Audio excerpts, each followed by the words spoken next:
Hi, this is Dan Jurgens, and if you want to have a good time, keep listening to the Krypton Report.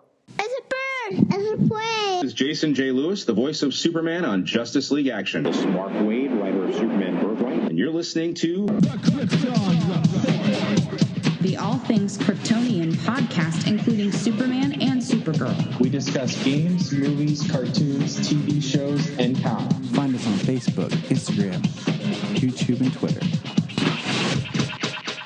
Welcome to the Krypton Report, this all-special news episode because there's lots of things that have happened in a short period of time. And James and I were like, dang, we should just talk about this. We hope to get back to our regular scheduled programming of comics reviews and Legion review next week with hopefully another special episode. But you never know. You know why? This is life. This is podcasting.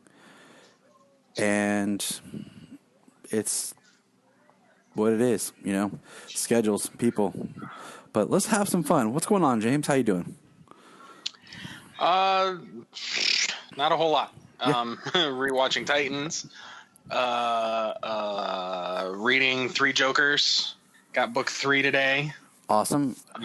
Junia, my beautiful wife, sat here. I only cracked it, so I've only read like 2 pages. So the lovely Junia sat there on the couch in front of me yesterday, looking ever so beautiful and lovely, just sitting there in her bathrobe and PJs and towel-wrapped head, reading Three Jokers. What a beautiful sight.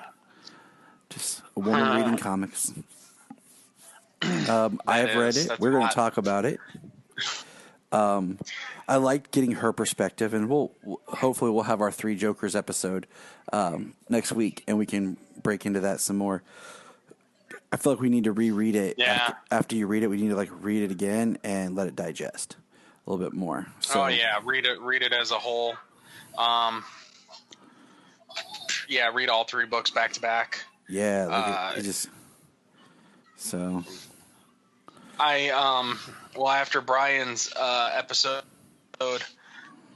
discussing his thoughts after he read book 2, I had to go back because I had never read the Detective 27 anniversary issue from the New 52. And, I only cracked it, but I made sure to read the first story, which was the Chemical Syndicate, which was based on the first story in Detective 27 back in 1939 when Batman first appeared. It's definitely a read or a reread. It's one that we'll probably reference and have a discussion. But here we go. Let's get into this. I know you got things to do. I have things to do. Children that need to be put to bed. Yes, we're recording a little bit early this evening, which is nice. It is nice.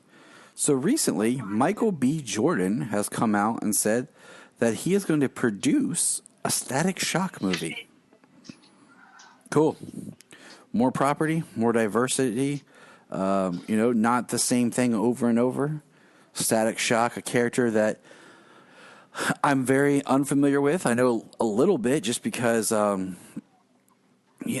Justice League Unlimited episode that he appeared in, but I never got to watch the series because it was at that time when my life had just changed, out of school, working, no constant schedule, no cable, network changes. I think it was on Kids WB, but it felt like Kids WB was hard to find. I know Static Shock's a character people are championing to appear on Black Lightning. So cool, Yeah, I've heard that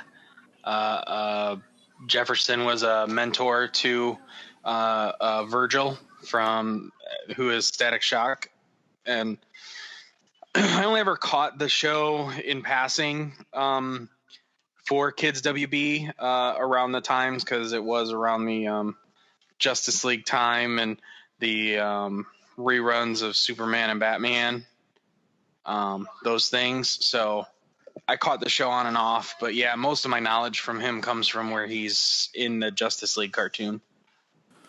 So that's something to be positive about, and I look forward to whatever comes our way. Next thing, jumping over more towards the movie universe, David F. Sandberg put out a little thing talking about the villains of Shazam 2, and it's basically going to be like a version of the three sisters. The Weird Sisters, the Wayward Sisters, the Greek Fates. In a lot of ways, sometimes they are used as. They're literary characters as well as mythic characters. They're, referenced in Macbeth and Shakespearean writing. And it seems like it's going to be some sort of version of them as maybe not the only villain, but a villain in Shazam 2. Or villains, technically. They're collective, but that's cool. I think diversifying Shazam more than just being, who's Shazam fight? Black Lightning. Who else? Dr. Savannah. Who else? Mr. Mind. Who else? Reboot.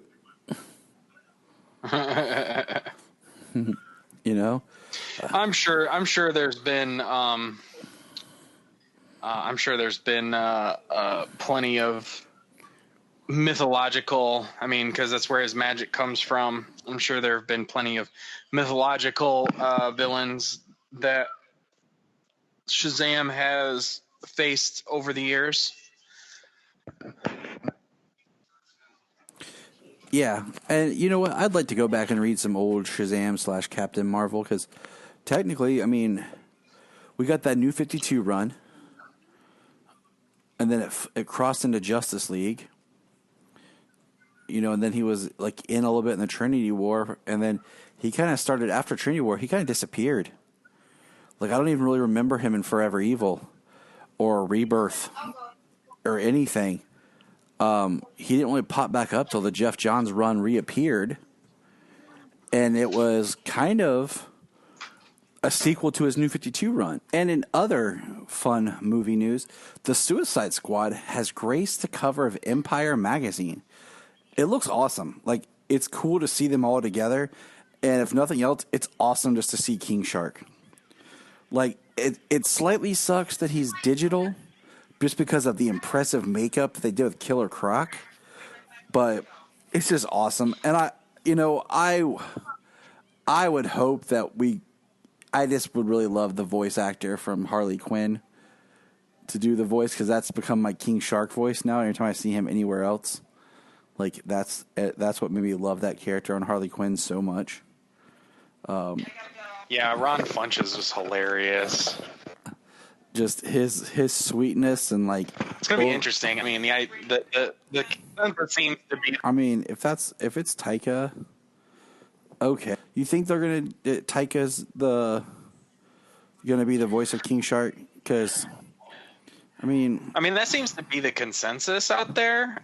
He was said to be in the movie, but he's not a squad member. And one thing I heard, I didn't hear it, so it's secondhand, was that Steve Agee or however you pronounce his last name, was the onset guy for King Shark. They didn't specify that he was on set and the voice. So yeah, so I kind of figured that the guy, was just what do you call it? He was just going to be the on-set body, motion capture, all that stuff. Yeah. So yeah, that's what it seems to. That's what people seem to think, is that Taika is going to be the voice, because he is in the movie. He was on the cast list. The big reveal they had a while back, where it was just every cast member of the movie. Yeah. So unless for some reason he's playing the villain who we know nothing about, which is obviously possible. Yeah, you know who the villain is going to be? It's going to be his character from Green Lantern.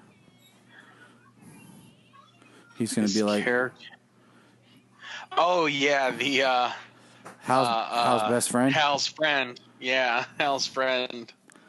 Yeah, he's going to be like, I'm the villain. Yeah, that's going to be it. I keep forgetting that was him. That's the first time I saw him in anything, so Yeah. I remember it. Wait, Well, that movie was 2011, so I mean that was 9 years ago now. I know.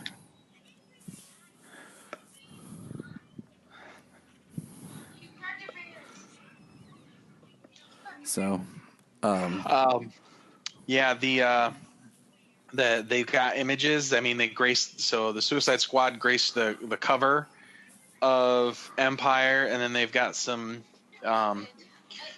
screen images, screenshots from the show, from the movie, and like there's one in a transport, and they've got Harley and Javelin and Weasel's there, and I think Blackguard was there, maybe TDK. it's going to be the opening scene because it's all like people that we figure are going to get killed except Harley. Right. It very well could be, I feel like Harley goes out with the team, with like this opening team, and she's like the only one who walks away. The rest of them just die in brutal ways. I feel like that's a James Gunn thing. Like, that's possible. Like, he's got all of his friends in there as characters. Like, hey, you just want to come shoot this cameo for me? It's going to be this. Yeah, sure, James. No problem. Like, they're going to have this big, elaborate team that'll all just get annihilated. Right. You're in this opening action scene, and everybody but Harley is going to die, and we're just going to pick you off in these, like, creative and, like, gruesome ways. And, I mean, they're probably like, yeah, sure. I mean, have you seen Slither before? Like, yeah. I mean, there is speculation out there that Starro the Conqueror is going to be the villain. that's cool. I think that'd be kind of fun. I mean, it's definitely a little bit of a difference. I mean, technically, James, if we want to get into it, this is the Suicide Squad post-crisis. It is post-crisis, so it could definitely be a different world. Starro, even though, I mean, Starro is, for being an alien entity, he's vulnerable, as opposed to like the all-powerful Enchantress, where she was like bulletproof and phased by nothing, yet somehow they beat her with their fists. Yeah, she just stood there and like, gyrated in front of something that made no sense because the whole third act plot was changed in post. Yeah. So just but Starro is actually, even though he's alien, he's actually vulnerable. It doesn't take the Justice League to stop him. I mean, he was the first threat that the Justice League faced. Or no, was that the Appalachians? It was Starro. It was pretty close. Yeah, it was Starro. The Appalachians was something else. They were Justice League related. Maybe they were Justice Society. I don't remember. But I mean, if you consider like Young Justice, like Starro was on Earth, thousands of years ago, and Vandal Savage and his sons and stuff stopped Starro. Yep. And then turned him to so. And that means he was stopped by like arrows and swords and ancient weaponry and stuff. So, I mean, for a lot of knowledge, like this is a villain that the Suicide Squad could stop by fighting, being mostly these street level type super villains. There are still powers and things involved, but they're not Justice League caliber. No, that's why I always think it's weird when they're like the Suicide Squad versus the Justice League. I'm like, really? It's not like the Legion of Doom where it's kind of like each member of the Justice League's greatest villain.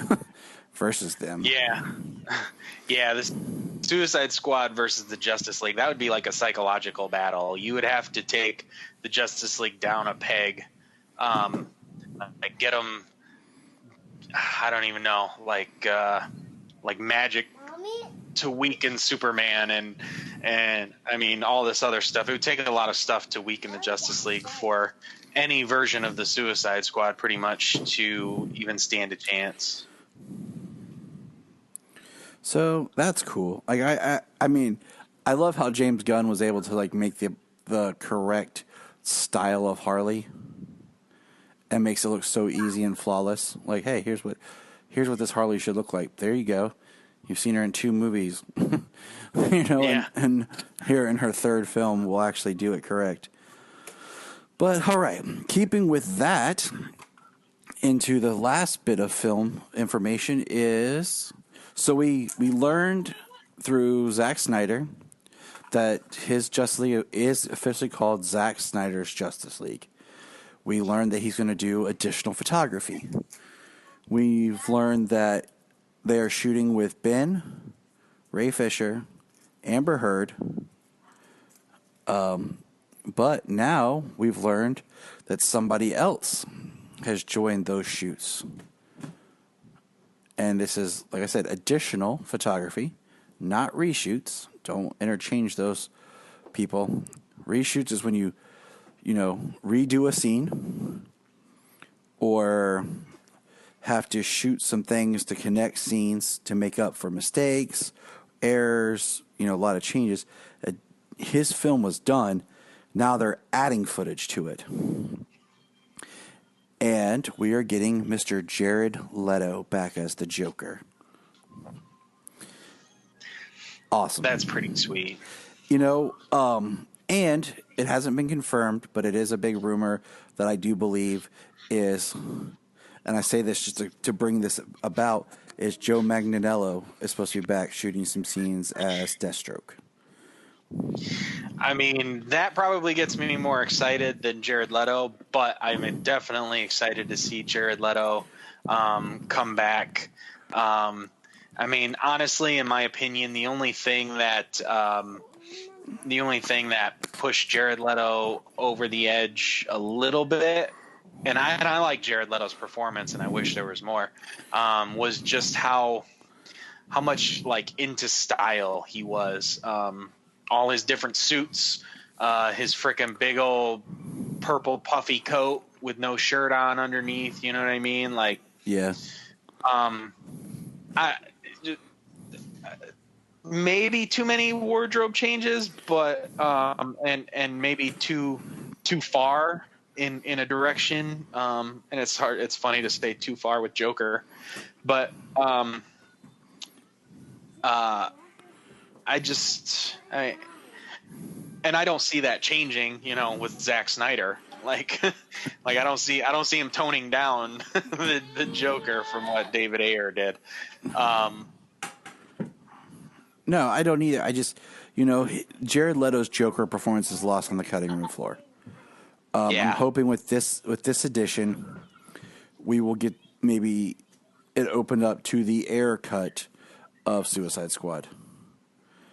Yeah, there's a lot of speculation in that. The fact that David Ayer posted that he watched his cut since the first time, or the first time since 2016. And how he said it's effing amazing. And I mean, there's only so many reasons that he's watching his cut. You know what I mean? Especially after 4 years. Right. Maybe because there's interest. Yeah. And they're bringing Leto back to shoot additional photography, which, is that. I mean, maybe they're building up more of a HBO Max universe. Maybe there's going to be more. Maybe they're going to allow David Ayer to finish his movie, and that way at least the DCEU that had come out prior up to Justice League will be a more cohesive unit and draw more fans in. Yeah, I mean, post Justice League, right now all we have are Birds of Prey, which still kind of what works, as a after Suicide Squad, but it's not it's very loose, because I want to see how the Suicide Squad ties into that because of where Harley was in that movie. Like, she was kind of walking kind of free for someone you think Amanda Waller would be hunting, but whatever. Shazam, which is, a step removed, but it references things, so it's good. And then Aquaman works either in or out of what we had come before. So we're pretty good, you know what I'm saying? But I do feel like Zack Snyder's Justice League is saying, hey, this is a big payoff, big, like, what we were supposed to do, send out. Like, he's... I don't know if he's building to Justice League 2 or if he's just trying to find a way to tie up threads that maybe were a little loose, that they've said, hey, we're just going to end it here. So he's like, all right, let me finish it correctly. Let me put a cap on it all. And that's what they're doing. Yeah. There could be a number of reasons for everything that's going on, and it's all behind the scenes. The movie that was going to be released in the theaters was 214 minutes. And the movie he's releasing now, the 4-episode series that it's going to be now on HBO Max is going to be even longer. So, breaking it up, making it a mini series the way they're doing it. It's different than a movie. So, the ideas of shooting some additional photography to help it fit the episodic structure is necessary. And then, he gets to add things in or things back into what he wanted to do before he was forced to change it so much, even to what he was going to release before the executives actually got their hands on it after he had left the project. Exactly. All right. Moving on. Stargirl Season 2, as of this past Monday, started filming. So, yay.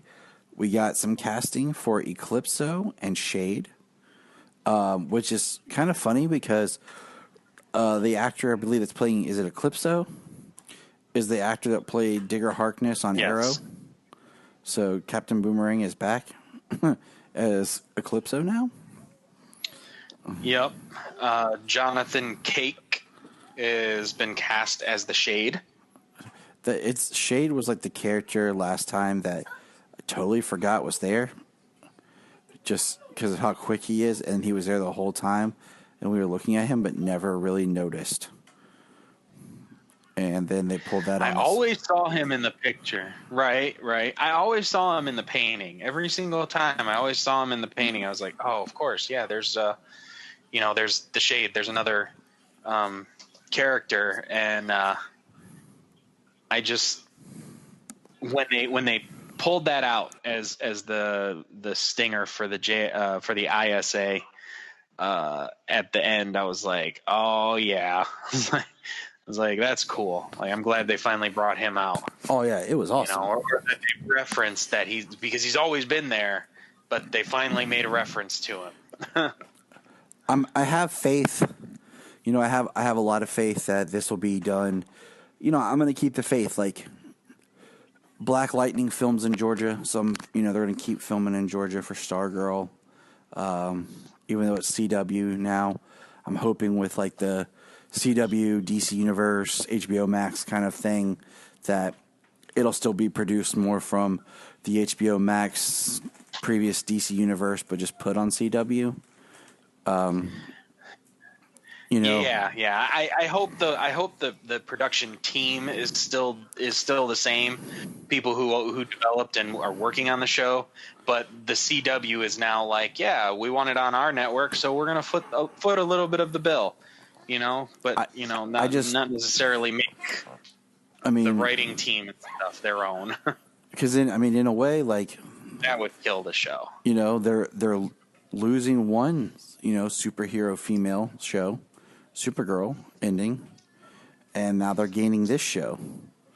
Because when Stargirl was on, it aired pretty much like at the end of the regular runs of everything.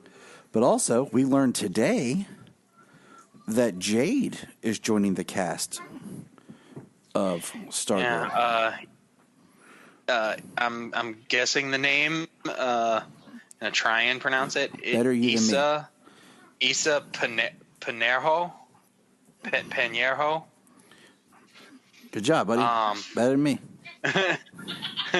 Yeah, she is playing Jade, daughter of Alan Scott, which makes sense.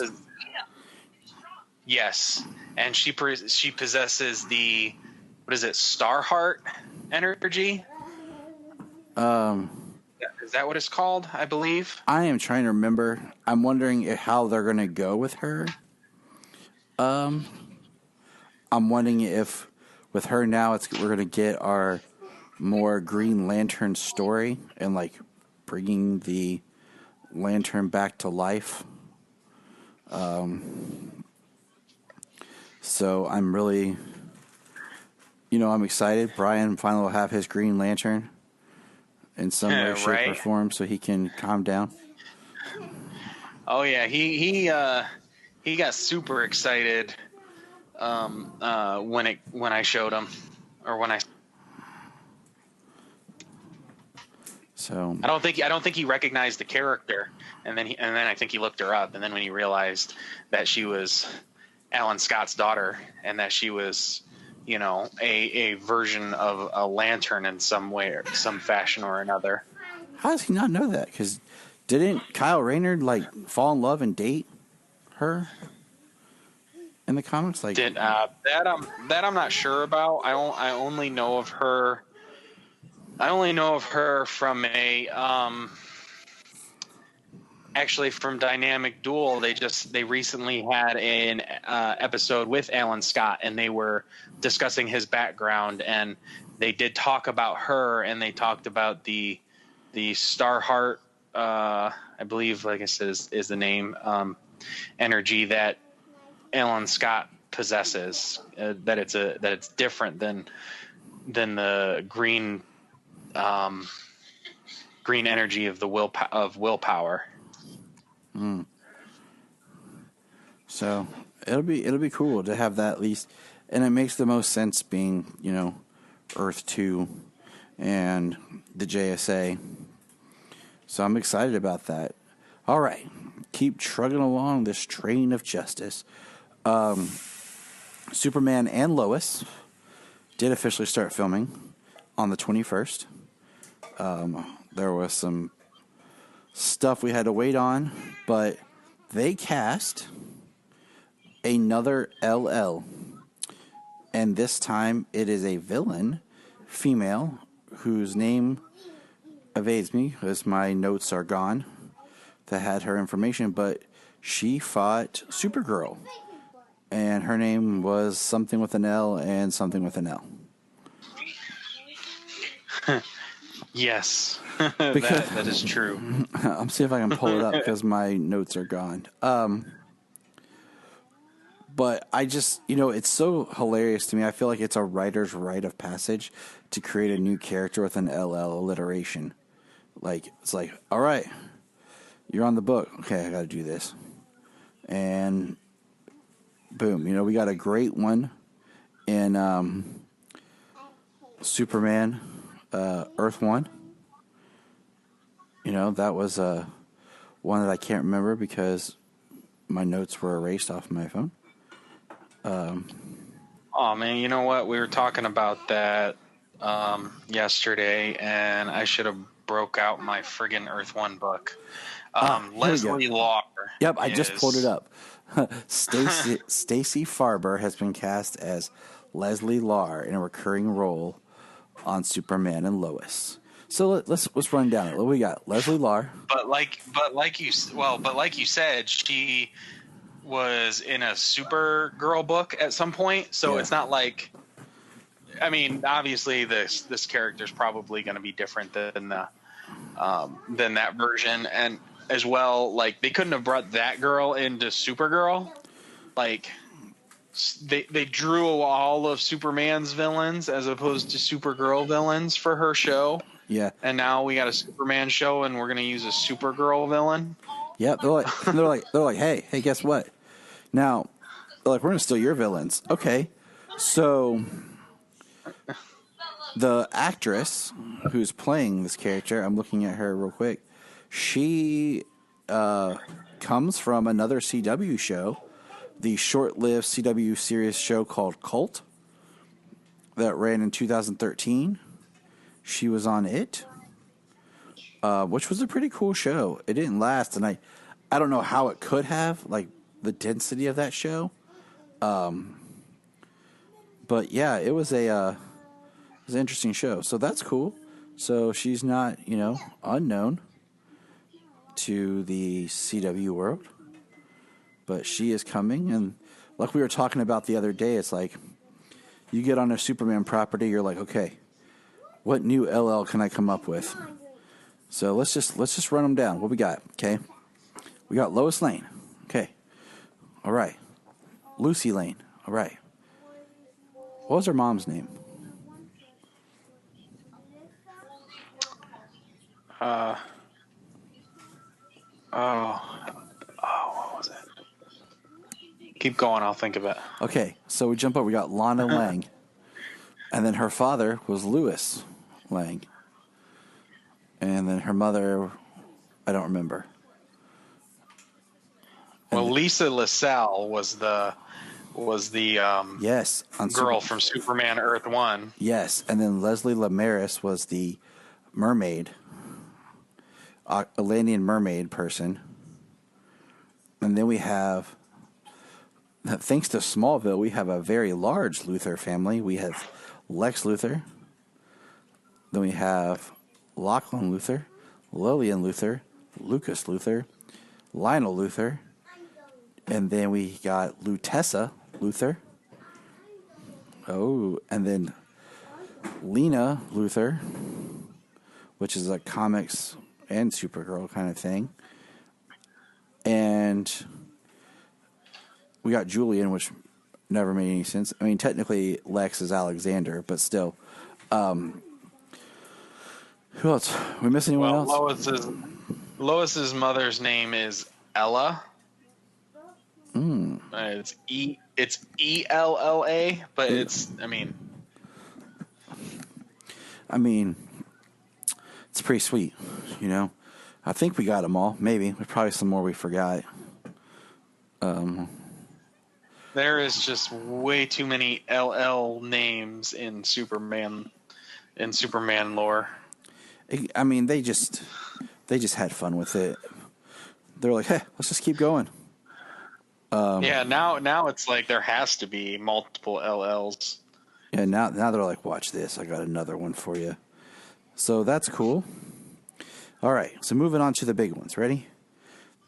We know that Titans Season 3 is filming. We got some behind-the-scenes photos of Jason Todd and Dick Grayson. We've yet to get any kind of casting. We got a posting today about episode 3 and 4 that they're filming. So we've got no casting announcement of Scarecrow or Barbara Gordon. But we did get our official... Hey, Solomon. Hi, Dad. So I'm about to show you something really awesome, okay? Okay. It's something that you are really excited. I want to catch your reaction. Okay, you ready? Okay. Yeah. Are you watching? Yeah. It's Red Hood. Look at that. Look at the picture on the screen. Oh. What do you think? He's awesome. What's he from? That is Red Hood for Titans Season 3. Really? Yeah. I like his helmet. Yeah? What else? His jacket looks awesome. I like the... Yeah, he looks awesome. That's the best Red Hood that I ever seen. You like the boots? That's what the boots look like? Yeah, what do you think of Red Hood? awesome. See? And he looks awesome. Yeah, it's a perfect suit. Nothing about any suits that Titans has done has been anything less than. So. Oh, I mean, Titans has been hitting the mark. I mean, honestly, like, I love how they were able.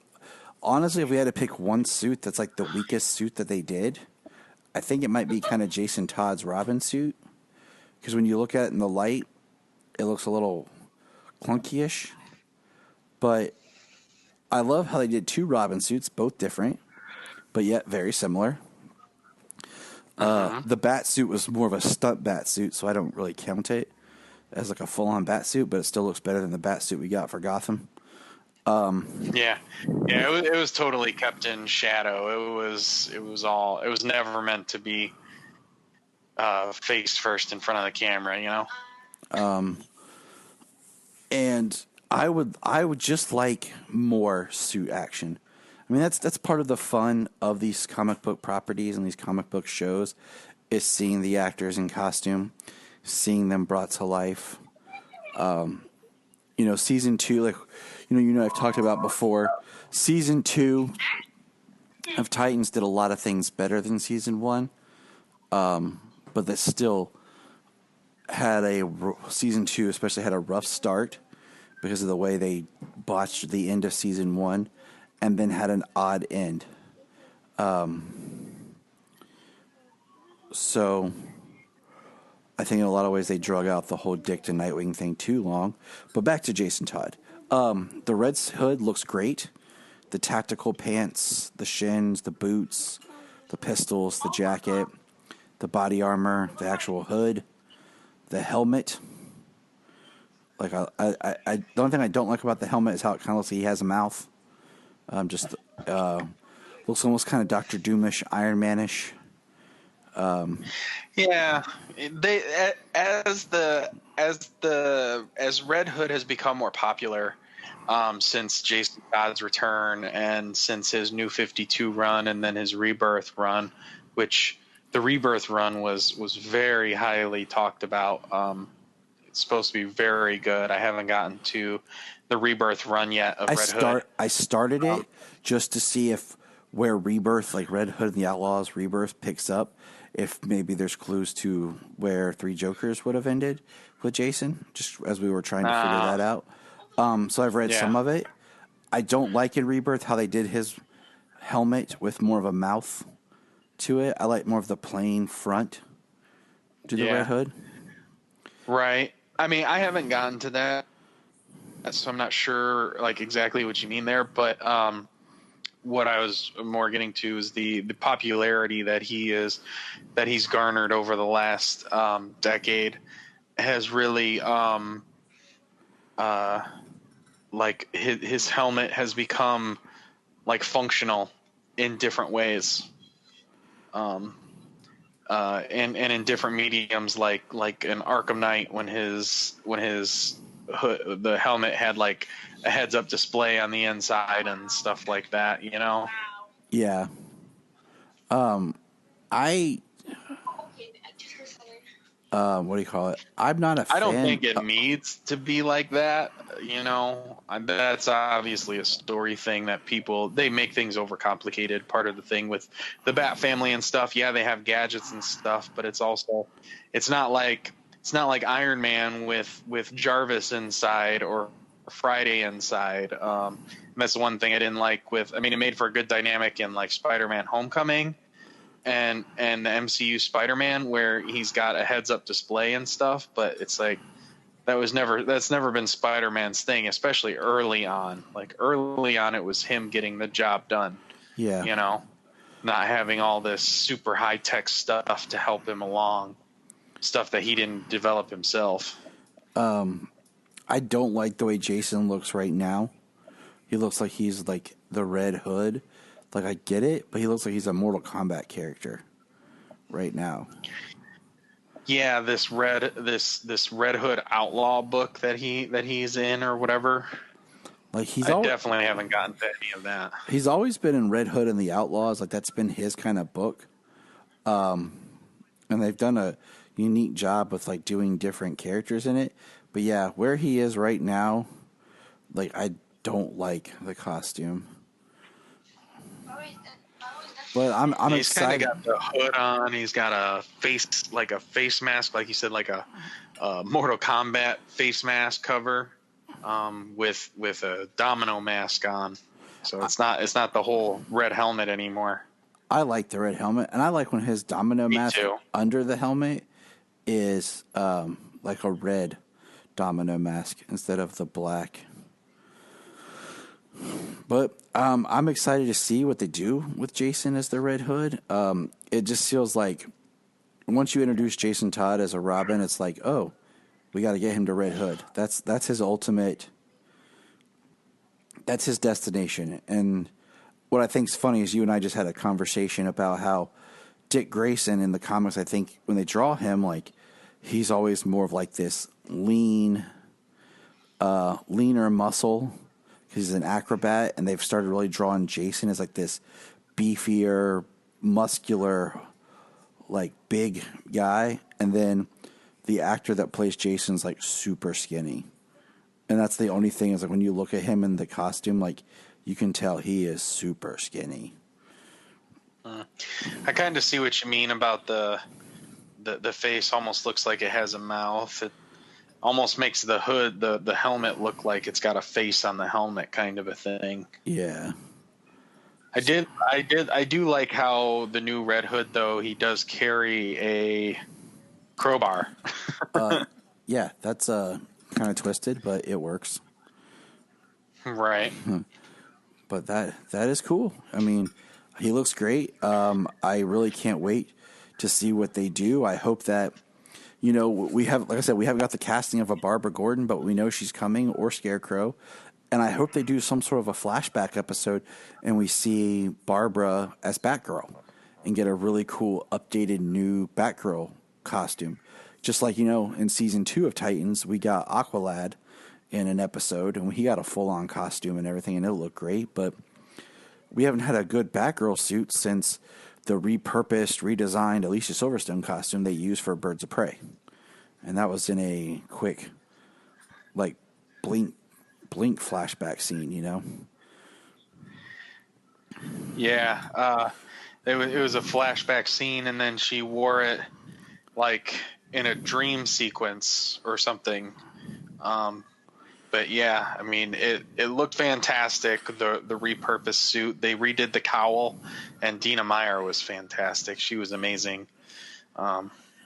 Unlikely she'll be back as Barbara Gordon, although they did say she's Commissioner Barbara Gordon, but I think she's a little older for that role now. Yeah. She did kind of come back as the voice in Crisis for Barbara, for Oracle, but that was it. Yeah.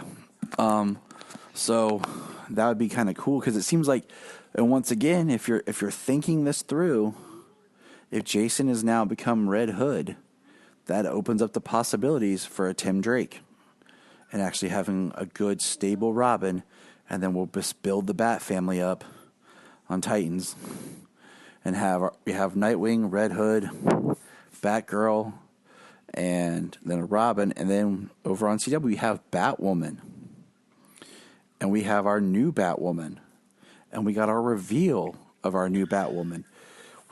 First we got her new ride, her new Batwoman mobile. Is it still the Batmobile, or is it the Batwoman mobile? But I think Batmobile is still. it's a car. It sounds awkward when you call it. Yeah, the Woman mobile. Right. But it's if that isn't feminist.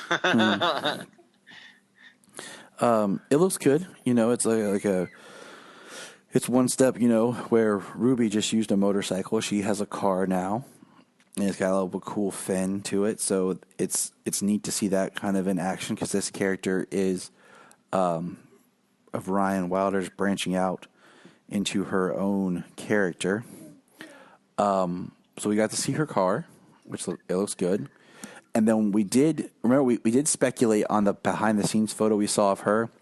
And then we did get a behind the scenes photo. It looks like once again, kind of the way Ruby kind of did it in the first episode or two. We're going to see her wearing Ruby's previous Batwoman, Kate's Batwoman's costume, and then she'll get her own. And man, does her own costume look dope. Oh yeah, yeah, it looks better. It's a better reveal than Ruby's, and Ruby's nailed it too. The belt looks better. I like the red gauntlets more. They've highlighted the red more. Like the symbol looks more pronounced. Like you said, the red gauntlets are red. It's not like accented red. The belt looks more like a utility belt with a bat on it. Her cape looks like it has more red in it. We don't see her boots, so we don't know what the boots like. Even her costume design looks like it's more padded and textured compared to just more of like, Ruby's suit almost looked more like a body armor or under body. Can't talk. More like a bodysuit, and this looks more like a armored costume, just in like the design. One thing that's really interesting to point out is she doesn't have the black makeup around her eyes in the pictures we see her. And then she has her hair is red, but looks like it has a red weave in it. And we're all kind of speculating that she's going to have short hair again, and this is the new wig, based on how we saw her wear Ruby's wig. And the actress, when we've seen her, she looks like she's had shorter hair, like when we saw her back at Fandom. But, hair can be cut, but not grown as fast. Yeah, well, when it comes to movies and things like that, they just pull back and pin the hair back, and they throw whatever hairstyle they want on a person. So I think her suit looks awesome. Like, I think it's a much better suit. I'm interested to see how they incorporate her into the already established universes. Like, we got this big kind of tease of like the Justice League at the end. The start of the Justice League with 2 Kryptonians, Black Lightning, Martian Manhunter, the Flash, and Batwoman. And now we don't have the same Batwoman anymore, so I don't really think they're going to bring her in. Like, hey, person we've never met. There's no Archer in the league because that went out the window. Because they haven't really come out and said they're not doing it, but everyone's kind of been Green Arrow and the Canaries, just forget about that. Yeah, they definitely haven't picked it up, but and I'm at the point now I don't think they're going to. No, not unless they make it like maybe like a small mini series to wrap up that storyline. They didn't make a whole lot of sense. And the fact that they wasted one episode of Arrow's final season to do that. Yeah, they messed up the naming for the penultimate episode that they've been doing every single season. They used the penultimate episode to do a spin-off pilot, and it just like you said, is a wasted episode because it had nothing. It added nothing to the story of Arrow, the season, the finale of the 8th season, and it was just if they don't pick it up, it is a waste. It is because they spent so much time building up his daughter, him and Felicity's daughter, and so it just kind of was like, you really held on to this for a long period of time. And, unless they did something like just brought her, don't do the show, but maybe bring her in for the crossover as like the Green Arrow of, the Justice League or whatever for, if we ever get another crossover. Cause for the rumor was going to be that it was going to be a Batwoman Supergirl type crossover and now that's definitely you've completely destroyed the relationship between Kate and Kara.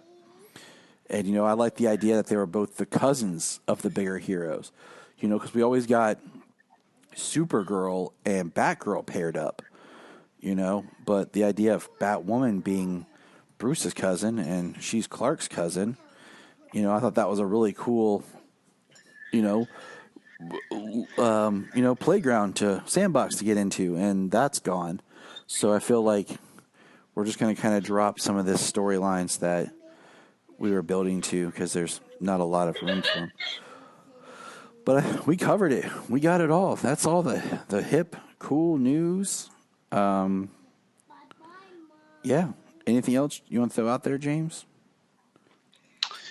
No, I don't think so. I think we covered just about all the news that I can think of that I have down. All right. Like I said, we'll be back with our regular scheduled programming here shortly.